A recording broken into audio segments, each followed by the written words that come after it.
Parasitism की ही example हम discuss कर रहे हैं। तो इंटरस्पेसिफिक ब्रूड पैरासाइटिज्म जो है ये बिटवीन डिफरेंट स्पीशीज होता है। एक स्पीशी अपने एग जो है वो दूसरे के नेस्ट में जाकर ले करती है, इसलिए इसको ओब्लिगेट ब्रूड पैरासाइटिज्म भी कहते हैं। ये भी आपका ना कोई क्वेश्चन आ सकता है, ओब्लिगेट पैरासाइटिज्म। ओब्लिगेट पैरासाइटिज्म में क्या होता है कि आप जो बर्ड्स होते हैं वो दूसरे के नेस्ट में जाकर एग लेकर, इसलिए ये खुद क्या है, ओब्लिगेट है, यानी होस्ट के बगैर नहीं रह सकते। ठीक है ना। 1% of the species of the bird lay the egg in the nest of the host. ठीक है जी। ये साइंटिस्ट ने कहा कि तमाम बर्ड्स में से अगर हम कंपैरिजन करें 1% बर्ड ऐसे हैं जो दूसरों में जाकर देते हैं। ये कुछ स्टूडेंट एग्जांपल हैं, काउ बर्ड है, कुकूज है, ठीक है ना, डक्स हैं, इनकी एग्जांपल आपको मिलती हैं। तो इसमें वो मोस्ट कॉमन एग्जांपल जो है ना ये कुकू बर्ड की है। ये कुकू बर्ड क्या करता है, इसके पास डिफरेंट स्ट्रेटजीज हैं। ये पहली स्ट्रेटजी क्या करता है कि जब इसको टाइम होता है तो ये जो इसका फूस्टर है, यानी जो होस्ट बर्ड का जो नेस्ट है उसके अंदर जाकर उसके एग्स को ये नीचे गिराता है और वहाँ पर अपने एग ले कर देता है। पहली स्ट्रेटजी ये लगाता है।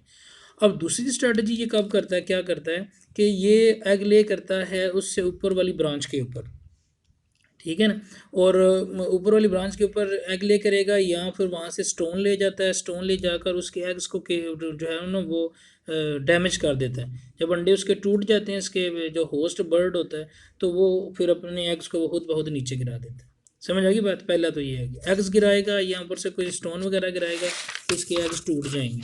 उसके बाद आगे जो अगली स्ट्रेटजी है वो क्या होती है जी। तो ये अब देखें, ये दूसरा जो है अल्टरनेटिव स्ट्रेटजी में वो क्या करता है कि जो है इसमें जो इसके बर्ड्स होते ये मोनोपोलाइज्ड पेरेंटल केयर, इसमें आपका ये अगली हेडिंग आपने बनानी है। मोनोपोलाइज्ड पेरेंटल केयर का मतलब ये है अजारादारी कर लेते हैं अपनी। इसके जो बच्चे होते हैं वो फूस्टर सिबलिंग के कंपैरिजन में जल्दी बड़े हो जाते हैं। फूस्टर सिबलिंग, होस्ट सिबलिंग, जो उसके होस्ट के जो बच्चे हैं जो चिक्स हैं उसके कंपैरिजन में इसके जो ब्रूड पैरासाइट जो हैं ये जल्दी ग्रो कर जाते हैं। इसलिए वो जो भी खिलाता है, ये चूँकि साइज़ में बड़े होते हैं, ग्रोथ और डेवलपमेंट इनकी जल्दी हो जाती है, इसलिए ये दूसरी स्ट्रेटजी है। इसमें वो क्या होता है कि वो उनके अगर एग्स नहीं गिरा सकता तो उसके बच्चे चूँकि जल्दी बड़े हो जाते हैं, तो लिहाजा कुकू के बच्चे जो होते हैं वो अपने फूस्टर सिबलिंग को किल कर देते हैं, वो बेचारे दूसरे भूख से मर जाते हैं। ठीक हो गया। तो ये इस सारे फिनोमेना को हम ब्रूड पैरासाइटिज्म कहते हैं। सही है। अब इसमें सवाल ये पैदा होता है कि वो जब उसके एग्स को तोड़ता है, किल करता है, तो उस वक्त जो फूस्टर बर्ड है वो कहाँ होता है। तो इस हवाले से भी ये कुछ उसने बातें बताई हैं कि ये देखें ना, anti parasite device of the host have the many laying behaviour of brood parasite. तो उसमें ये क्या करता है कि वो अपने होस्ट को डिसीव करता है, ये जो ब्रूड होता है। देखें ना, cuckoos time there laying for afternoon when the host are less attentive. ये कुकू उस वक्त जाकर उसके घोंसले में अंडे दे देती है जब वो दिन के वक्त वो लेस अटेंटिव होती है, या उस वक्त वो टाइम वो ले रही होती है। वो कहते हैं कि एग लेइंग में 20 मिनट्स लेती है और ये जनाब 20 सेकेंड में या 10 सेकेंड में अपना एग ले कर देती है। तो वो उसका जो होस्ट है उसको पता ही नहीं चलता जनाब के एग लेइंग हुई भी है कि नहीं हुई। तो वो इसके एग्स को इनक्यूबेट करता रहता है।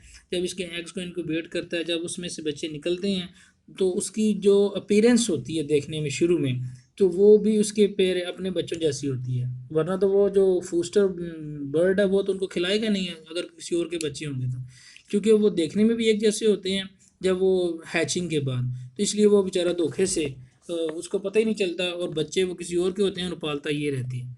और बाद में जब वो बड़े होते हैं फिर वो ज़ाहिर बात है नेस्ट से उड़ जाते हैं। तो इस फिनोमिना को हम क्या कहते हैं, ब्रूड पैरासाइटिज्म। ये बहुत अहम फिनोमिना है और ये क्वेश्चन आपका आ सकता है किसी भी हिसाब से।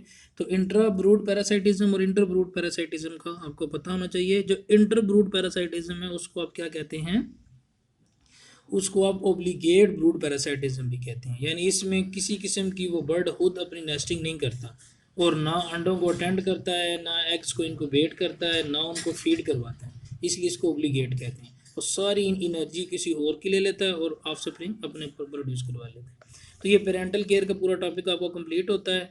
तो ये पूरा चैप्टर मैंने आपको एक लेक्चर में पढ़ा दिया, इसको आपने पढ़ना है, तैयार करना है। तो बात पूछनी हुई तो आप पूछिएगा।